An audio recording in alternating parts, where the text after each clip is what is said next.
성경 봉독하겠습니다. 열왕기상 18장입니다.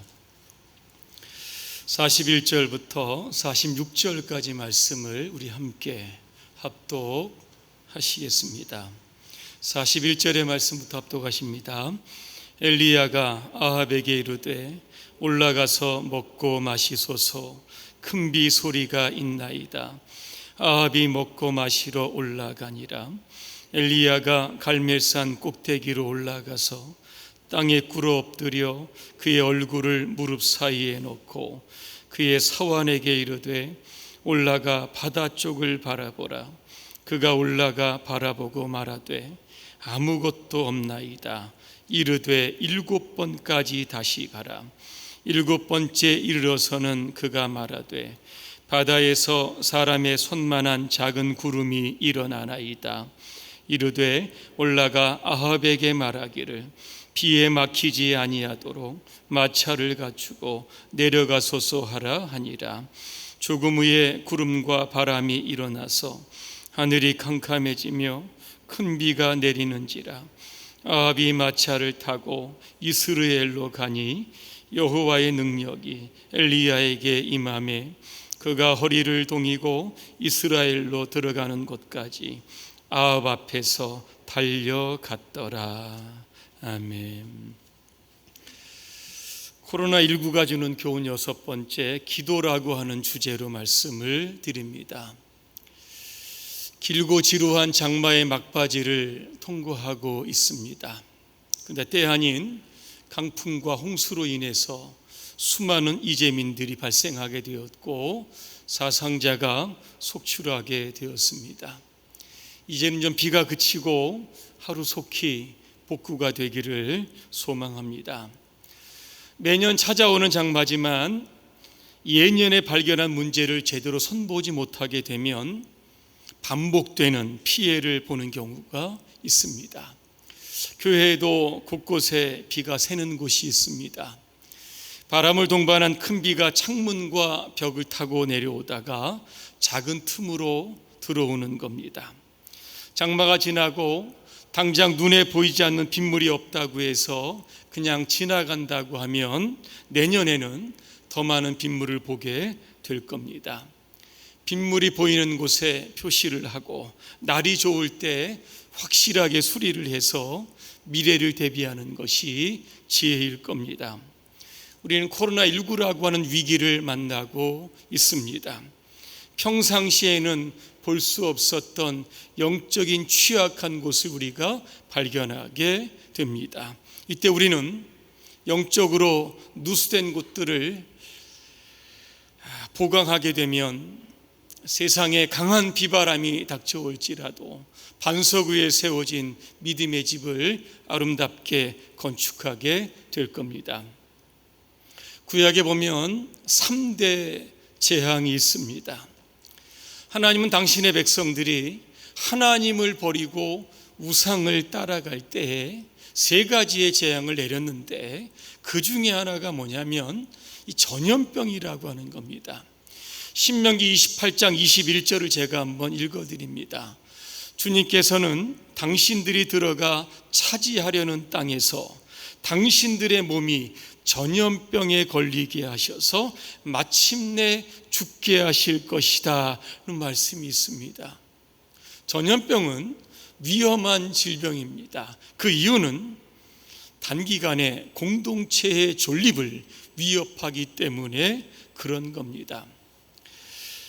전염병은 위생이나 잘못된 일의 결과로 발생할 수 있습니다. 그런데 성경에 보면 이것이 자연적으로 발생한 것이 아니라 하나님께서 이스라엘을 향한 심판으로 규정한 것임을 우리는 기억해야 할 겁니다. 자, 전염병과 마찬가지로 구약의 3대 재앙 중에 하나가 뭐냐면 기근입니다. 이 기근이라고 하는 것은 식량이 모자라서 굶주리게 되는 겁니다. 오늘 본문의 상황을 보면 기근입니다. 3년 6개월 동안 이스라엘 땅에 비가 내리지 않았습니다. 그런데 성경에 보니까 3년 동안 비가 내리지 않은 이유는 우연히 내린 것이 아니라 하나님께서 하늘의 문을 닫으셨다, 그렇게 말씀하고 있습니다. 오늘 본문에 보니까 엘리야 선지자가 나옵니다. 엘리야 선지자는 북이스라엘의 7대 왕이었던 아합 왕이 다스리던 시대에 하나님의 말씀을 선포했던 선지자입니다. 이 성경에 보니까 아합 왕을 악한 왕으로 규정을 합니다. 그 이유를 좀 찾아보니까 백성들로 하여금 바알과 아세라 신상을 섬기게 조장했던 왕입니다. 그 이유를 보니까 바알이 비를 내리고 바알이 땅을 풍요롭게 한다라고 하는 이 미신에 사로잡혀서 하나님의 백성들을 우상 숭배하는 백성으로 그렇게 만들어갔던 겁니다. 그래서 하나님은 이 아합 왕의 어리석음을 깨닫게 해주시기 위해서 엘리야를 통해서 경고의 말씀을 주십니다. 그 말씀이 열왕기상 17장 1절에 나옵니다. 하나님께서 말씀하시는데 수년 동안 이스라엘 땅에 비와 이슬이 내리지 않게 하시겠다는 겁니다. 안 그래도 이스라엘 땅은 강수량이 적습니다. 그런데 3년 6개월 동안 여러분 비가 오지 않는다고 여러분 상상해 보시기를 바랍니다. 열왕기상 17장에 보니까 모든 시내가 말랐다고 그랬습니다. 사람들이 먹을 것이 없어서 굶어 죽어가고 있습니다. 이 정도가 되면 아합 왕은 하나님을 찾아야 합니다. 문제가 무엇인지를 밝히고 우상을 버리고 회개하고 하나님께 돌아와야 됩니다. 그런데 아합은 버팁니다. 이스라엘 백성들도 버팁니다. 여러분, 비가 안 오는데 버틴다고 여러분 될 일입니까? 3년이 지납니다. 엘리야가 아합 왕에게 다시 나타납니다. 그리고 한 가지 영적 대결을 신청을 합니다. 바알이 비를 내리는지 하나님이 비를 내리는지 한번 결투를 한번 해봅시다. 장소는 갈멜산입니다. 방법은 제단을 차려놓고 불을 내리는 하나님이 참 신임을 인정하게 되는 겁니다. 갈멜산에는 여러분 누가 모였겠습니까? 아합 왕과 이세벨 왕비가 있었고 바알을 섬기는 450명의 선지자와 아세라를 섬기는 400명의 선지자들이 있습니다. 또 하나, 어떤 신이 참신인지를 확인하기 위해서 이스라엘 백성들 아마 수백 명이 그 산에 움집했을 겁니다. 그때 엘리야는 이스라엘 백성들을 향해서 이렇게 이야기를 합니다. 열왕기상 18장 21절입니다. 여러분은 언제까지 양쪽에 다리를 걸치고 머뭇거리고 있을 것입니까? 이렇게 이야기를 합니다.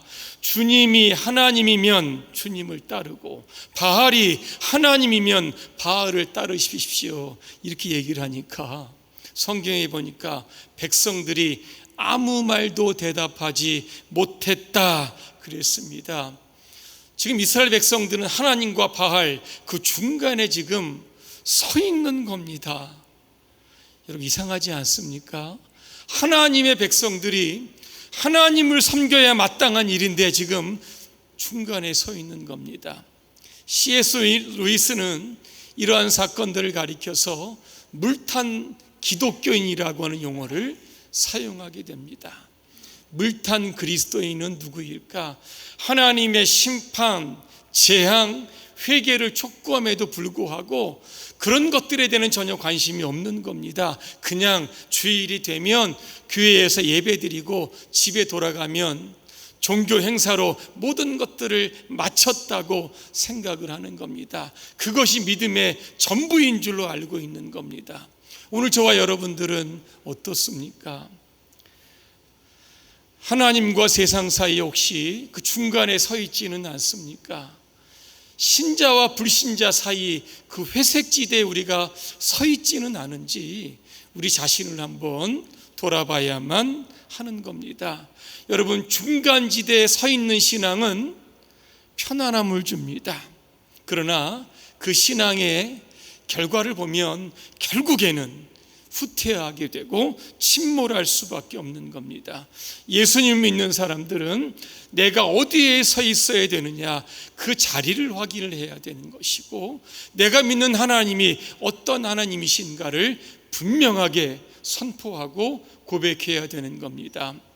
마태복음 16장에 보니까 가이사랴 빌립보에서 예수님은 제자들에게 이렇게 묻습니다. 세상 사람들이 나를 누구라고 하느냐 그랬더니 제자들이 대답을 합니다.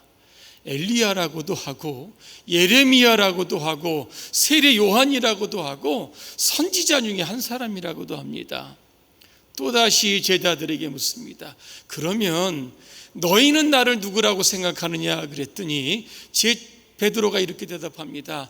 주는 그리스도시요 살아계신 하나님의 아들이십니다. 이렇게 고백을 합니다. 이 대답을 듣고 예수님이 이 베드로를 향해서 이렇게 칭찬하십니다. 내가 복이 있다 그랬습니다. 여러분, 우리는 예수 그리스도를 믿는 사람들입니다. 이 신앙에 대한 분명한 이 정체성이 흩어지게 되면 우리의 신앙은 끊임없이 겉돌 수밖에 없고 믿음의 길에서 자꾸만 뒤처질 수밖에 없는 겁니다. 여호수아서 24장에 보니까 여호수아가 이제 고별 설교를 합니다. 그때 그가 뭐라고 이야기합니까? 하나님이 너희의 하나님이면 하나님을 섬기고, 그렇지 않으면 메소포타미아 신을 섬기든지 아모리의 신을 섬기든지 오늘 너희가 택하라고 합니다. 그러면서 여호수아는 이렇게 이야기합니다. 오늘 나와 내 가족은 여호와 하나님을 섬기겠다 그랬습니다. 이제 갈멜산에서 영적 대결이 펼쳐지게 됩니다. 850명의 바알과 아세라 선지자들이 제단을 쌓습니다. 송아지 한 마리를 올려놓고 거기에 불을 내리도록 바알에게, 아세라에게 기도를 시작합니다. 아침부터 저녁까지 몸에 칼과 창으로 상처를 내고 피를 뚝뚝 흘리면서 소리를 치며 기도해도 응답이 없습니다. 이제 여러분, 엘리야 차례입니다. 엘리야가 그가 기도하기 전에 가장 먼저 했던 것이 무엇인지 아십니까? 열왕기상 18장 30절에 보니까 무너진 여호와의 제단을 수축했다 그랬습니다. 여호와의 제단이 무너졌다는 겁니다. 지금 온 나라가 우상을 섬기고 3년 6개월 동안 비가 오지 않았는데 어느 누구 단 한 사람도 갈멜산에서 하나님께 기도한 사람이 없다라고 하는 뜻입니다. 성막은 성소와 지성소로 나눕니다. 이 성소에 보면 분향단이라고 하는 것이 있습니다. 분향단이 무엇인가 하면 성도의 기도를 뜻하는 겁니다.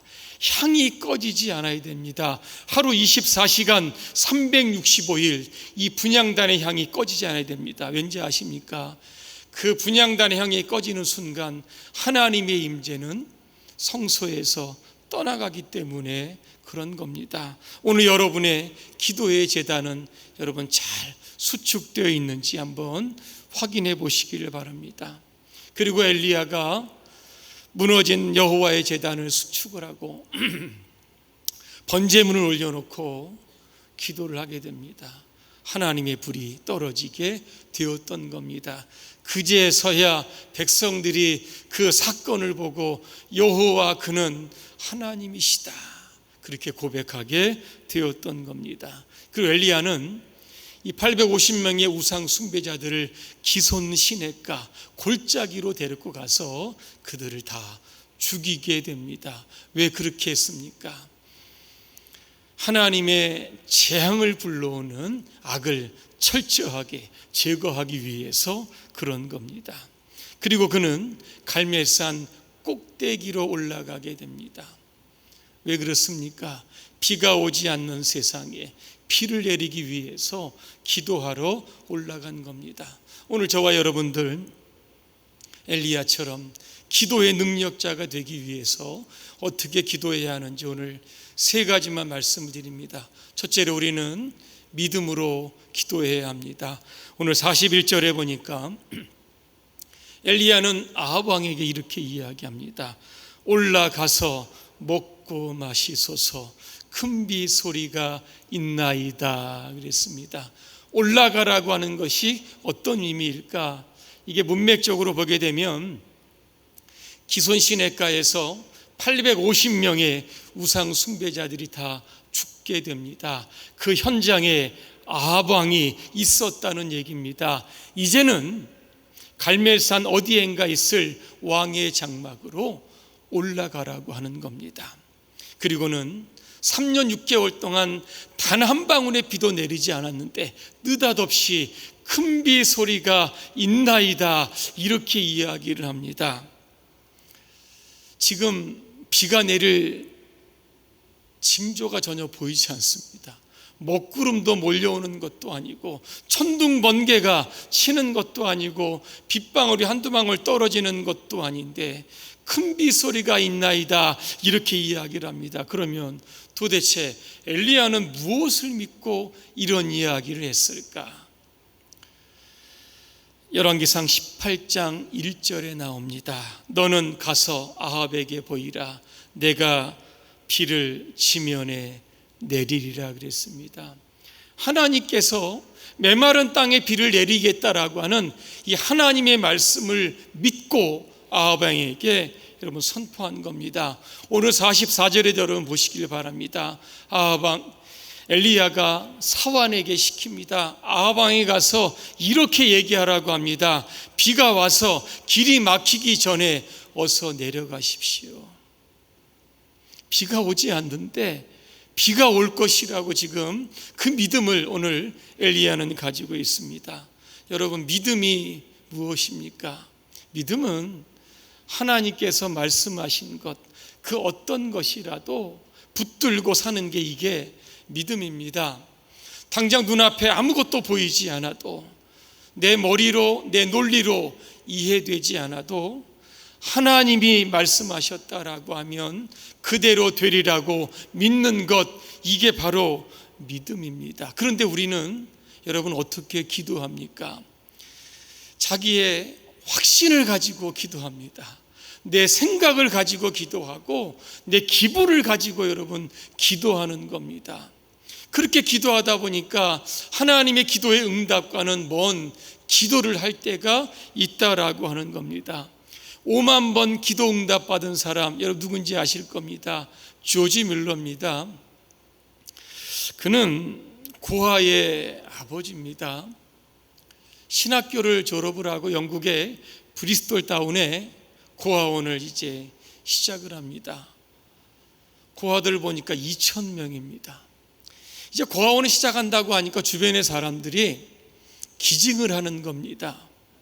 무엇을 기증했냐면 사소한 것들입니다. 보니까 접시 3개, 쟁반 28개, 포크 4개, 칼 3자루 이런 것들을 이렇게 기증을 한 겁니다. 조지 뮬러가 2,000명의 이 고아들을 먹이기 위해서 어떻게 할까 고민하다가 기도를 합니다. 그는 기도를 시작하기 전에 성경을 펼칩니다. 시편 81편 10절입니다.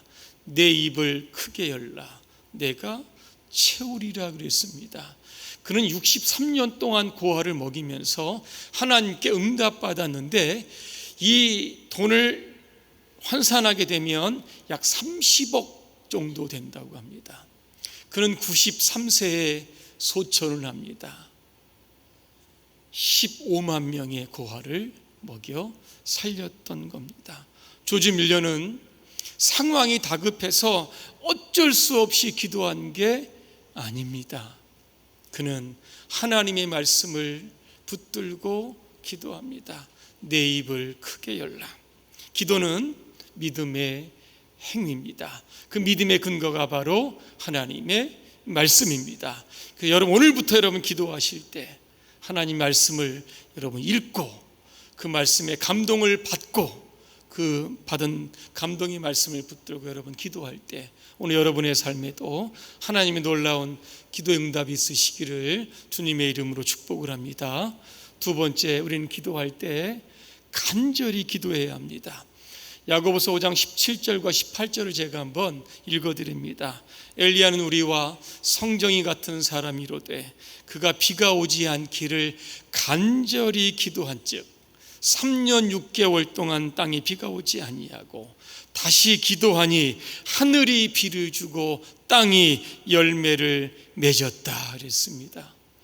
여러분, 간절이라고 하는 단어가 나옵니다. 도대체 간절히 기도하는 것은 어떻게 기도하는 것일까? 두 가지 예를 들면, 첫째는 예수님입니다. 예수님은 겟세마네 동산에서 십자가를 지는 문제를 두고 기도를 합니다.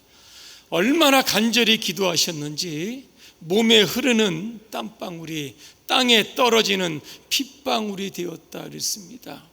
간절히 기도하면 그 기도가 결사적인 기도가 되고 정말 자기의 생명을 다하는 기도가 됩니다. 또 하나는 야곱이 야복강가에서 했던 기도입니다. 창세기 32장에 보니까 야곱이 여호와의 사자와 씨름을 한다 그랬습니다. 기도를 씨름에 비유하고 있습니다. 나를 축복하지 않으시면 절대로 당신을 가게 놔두지 않겠습니다. 결국 환도뼈가 부러지게 됩니다. 얼마나 간절히 여러분 기도를 했는지. 결국 그는 야곱에서 그의 이름이 이스라엘로 바뀌게 되는 것을 우리가 보게 됩니다. 오늘날 저와 여러분의 삶에 왜 이 간절함이라고 하는 단어가 우리의 기도에서 사라졌을까를 좀 생각해 봅니다. 우리는 기도할 때 하나님 외에 다른 여러 가지 대안들을 가지고 기도하기 때문에 그런 겁니다. 하나님이 응답을 안 하셔도 세상에 다른 보관들을 내가 가지고 있기 때문에 이 기도가 간절해지지 않는 겁니다. 한국교회의 기도가 약해졌다고 합니다. 예전에는 밤을 새며 철야로 여러분 기도했던 적 아마 있을 겁니다. 산에 가서 기도한 적도 아마 있으실 겁니다. 왜 그런 기도가 사라졌을까 생각해 보면 교회가 너무 화려하게 되고 부유하게 되고 풍요롭게 되기 때문에 그런 겁니다. 그래서 그 부요함이 우리의 기도의 이 간절함을 빼앗아간 겁니다. 오늘 42절에 보시길 바랍니다. 엘리야가 어떻게 기도했습니까? 땅에 꿇어 엎드렸습니다. 그리고 그의 얼굴을 무릎 사이에 넣었다 그랬습니다. 기도의 자세가 굉장히 지금 좀 불편할 겁니다. 왜 이렇게 기도했을까를 제가 한번 상상해 봤습니다. 조금 전에 갈멜산에 승리가 있었습니다. 백성들이 엘리야를 향해서 아마 승리의 환호를 아마 보냈을 겁니다. 박수도 쳐주었을 겁니다. 이때 엘리야는 이스라엘 백성들의 그 승리의 환호와 그 모습을 보지 않기 위해서 일부러 그는 의도적으로 무릎 사이에 얼굴을 넣었던 겁니다. 아마 귀까지 다 막았을 겁니다. 갈멜산의 승리가 혹시 나로부터 시작됐다라고 하는 영적 교만으로 인하여 목이 뻣뻣해질까 봐 그는 그렇게 기도의 자세를 취했던 겁니다. 오늘 여러분의 기도에 이러한 간절한 자세가 혹시 있습니까? 기도하다가 대충 그 자리를 여러분 떠나지는 않습니까? 어떤 분은 이렇게 기도합니다. 나 왕년에 기도 많이 했어. 기도의 응답 많이 받았어. 저는 그런 분에게 묻고 싶습니다. 지금 기도하고 있습니까? 왕년에 기도했다는 것, 왕년에 하나님과 좀 가까웠다는 이유로 지금 기도를 하지 않고 있다라고 하는 것은 간절함이 사라졌다는 겁니다. 여러분, 간절하게 기도하는 것은 지금 이 자리에서 역사하시는 살아계신 하나님, 그분을 붙들고 여러분 기도하는 겁니다. 기도의 자세가 조금 불편할지라도 그 간절함을 통해서 우리가 기도하게 되면 갈멜산에서 그의 기도, 엘리야의 기도가 메마른 땅에 비를 내렸던 것처럼 오늘도 여러분의 기도가 하늘문을 열고 여러분의 가정과 직장과 사업장과 자녀와 범사 위에 놀라운 복을 내려주실 줄로 믿습니다. 마지막 세 번째는 기대하며 기도해야 합니다. 오늘 엘리야는 사환에게 이렇게 이야기합니다. 43절입니다.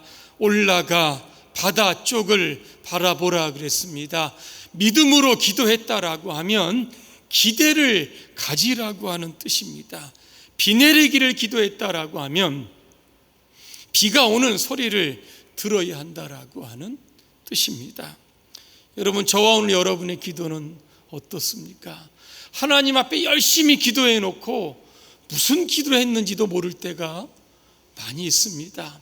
하늘을 보고 기도하면서 돌아설 때는 문제의 현실을 보고 탄식을 하는 겁니다.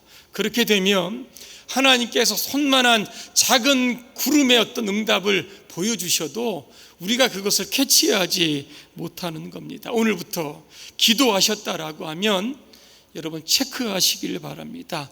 하늘을 바라보시기를 바라고 구름의 여러분 움직임을 여러분 주목하시기를 바랍니다. 주변의 환경들 여러분 하나님께서 어떻게 역사하시는지를 한번 체크해 보시기를 바랍니다. 결론입니다. 해찬들이라고 하는 식품회사 여러분 아마 기억하실 겁니다. 대전중앙장로교회 고 오광선 장로님께서 1973년에 시작한 기업입니다. 근데 이 기업의 전신이 뭐냐면 삼원식품입니다.